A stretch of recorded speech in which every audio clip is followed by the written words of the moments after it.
नमस्कार, स्वागत है आपका आज के इस एक्सप्लेनर में। देखिए, पैसा और हमारी आर्थिक जिम्मेदारियां ये कोई ऐसी चीज तो नहीं जिसे हम इग्नोर कर सकें, राइट? आज हम एक बहुत ही डीप और सच कहूं तो थोड़े सेंसिटिव टॉपिक पर बात करने वाले हैं, कर्ज यानी debt, the weight of financial burden. ये सिर्फ कुछ फैंसी शब्द नहीं है। आज के टाइम में ये हम में से लाखों करोड़ों लोगों की डेली रियलिटी है। एक छोटा सा लोन कहाँ से शुरू होता है, हमारे दिमाग पर कैसे असर डालता है और कैसे एक बिल्कुल नेक इरादे से लिया गया उधार धीरे धीरे एक पहाड़ जैसा बोझ बन जाता है। आज हम इसी अदृश्य जाल को थोड़ा करीब से समझेंगे। स्क्रीन पर इस कोट को देखिए जरा। एक बहुत ही पावरफुल और सच कहूं तो कड़वा सच छुपा है इसमें। कर्ज अक्सर फर्ज निभाने के लिए लिया जाता है, लेकिन कई बार वही कर्ज उस फर्ज को ही निगल जाता है।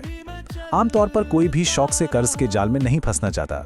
शुरुआत होती है अपने परिवार को सुरक्षित रखने की एक बहुत ही गहरी पॉजिटिव फीलिंग से। पर सोचिए, समय के साथ ये बैलेंस आखिर बिगड़ता कैसे है? कैसे आपका एक सोल्यूशन आपकी सबसे बड़ी प्रॉब्लम बन जाता है? यही तो हमें आज समझना है। तो चलिए सबसे पहले बात करते हैं इसके पहले हिस्से की, डेट एंड ड्यूटी, कर्ज और फर्ज। आखिर इस पूरे सफर की शुरुआत होती कहां से है? लोग आर्थिक मदद मांगते क्यों हैं? सीरियसली, ये कोई बुरी बात थोड़ी है। ये तो एक बेहद आम मानवीय जरूरत है। हम सब क्या चाहते हैं? एक सुरक्षित घर हो, बच्चों की पढ़ाई एकदम बेस्ट हो, या अगर माँ बाप बीमार पड़ जाएं तो उनका अच्छा इलाज हो सके। ये सभी बहुत ही नोबल और जरूरी फर्ज हैं।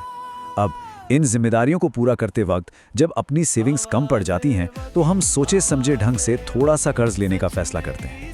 उस वक्त दिमाग में क्या चल रहा होता है? सिर्फ ये कि किसी भी तरह अपनों के लिए अपना फर्ज निभाया जाए। एक पिता जो अपने बच्चे के कॉलेज के लिए एजुकेशन लोन ले रहा है, या एक बेटा जो अपनी माँ के इलाज के लिए पैसे उधार ले रहा है, उनके इरादे पूरी तरह से पवित्र होते हैं। और प्रैक्टिकली स्पीकिंग, इस शुरुआती फेज में सब कुछ बिल्कुल कंट्रोल्ड और सही महसूस होता है।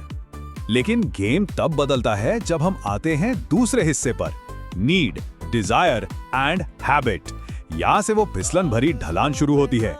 इस साइकोलॉजिकल प्रोग्रेशन को थोड़ा ध्यान से समझिए। पहला कदम है नीड्स यानी जरूरतें। जैसे हमने अभी बात की, मान लीजिए काम पर जाने के लिए एक बेसिक गाड़ी की जरूरत है, लेकिन धीरे धीरे बिना एहसास हुए ये जरूरतें डिजायर्स यानी शौक में बदल जाती हैं।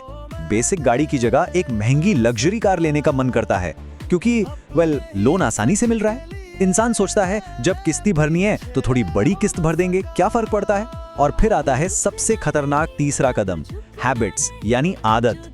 जब कर्ज लेकर शौक पूरे करना एक आदत बन जाए ना, तो समझिए स्थिति आउट ऑफ कंट्रोल हो रही है।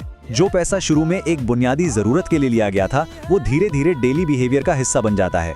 एक ऐसी लाइफस्टाइल बन जाती है जो उधार के पैसों पर टिकी होती है, और लिटरली समझ ही नहीं आता कि कब कोई इस खतरनाक रास्ते पर इतना दूर निकल आया। और पता है इस आदत का नतीजा क्या होता है? कर्ज लिया तो फर्ज के लिए गया था, लेकिन कब वो शो ऑफ, जल्दबाजी और गलत फैसलों में खर्च हो गया, किसी को भनक तक नहीं लगती।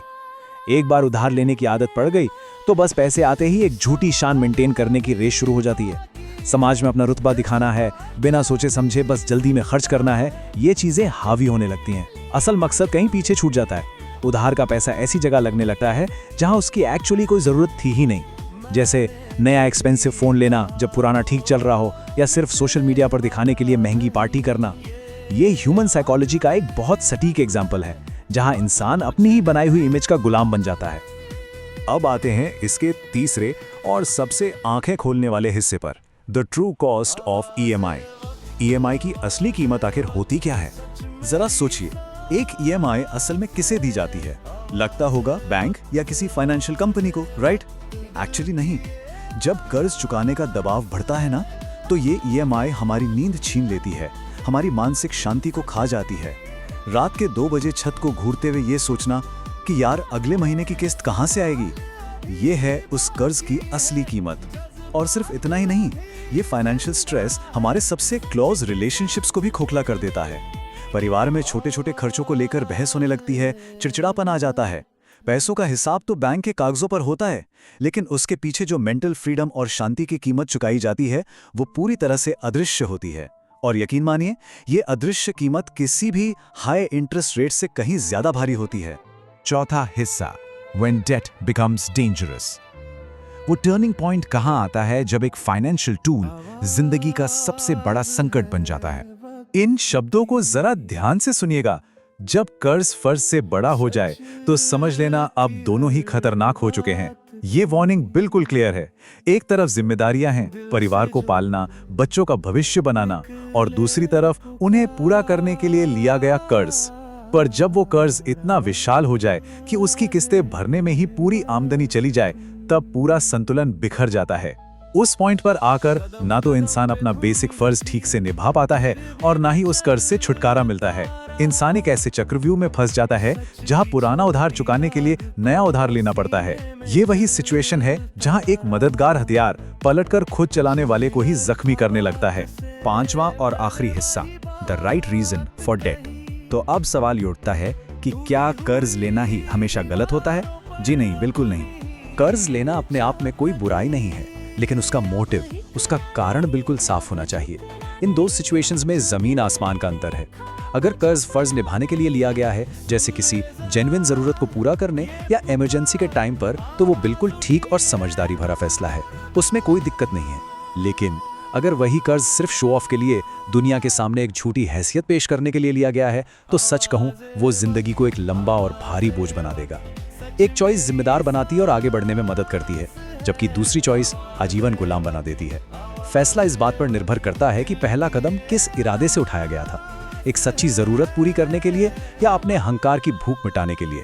इस पूरे एक्सप्लेनर को वाइंड अप करते हुए एक बहुत ही जरूरी सवाल छोड़कर जा रहा हूं, जिस पर सच में गहरी सोच विचार की जरूरत है। क्या ये कर्ज एक सच्चे फर्ज को पूरा कर रहा है या सिर्फ एक खोखली इच्छा को बढ़ावा दे रहा है? जब भी लाइफ में कोई बड़ा फाइनेंशियल डिसीजन लेने का टाइम आए ना, तो इस एक सवाल को दिमाग में जरूर रखिएगा। ये एक छोटा सा फिल्टर आगे आने वाले बड़े बड़े फाइनेंशियल तनाव से बचा सकता है।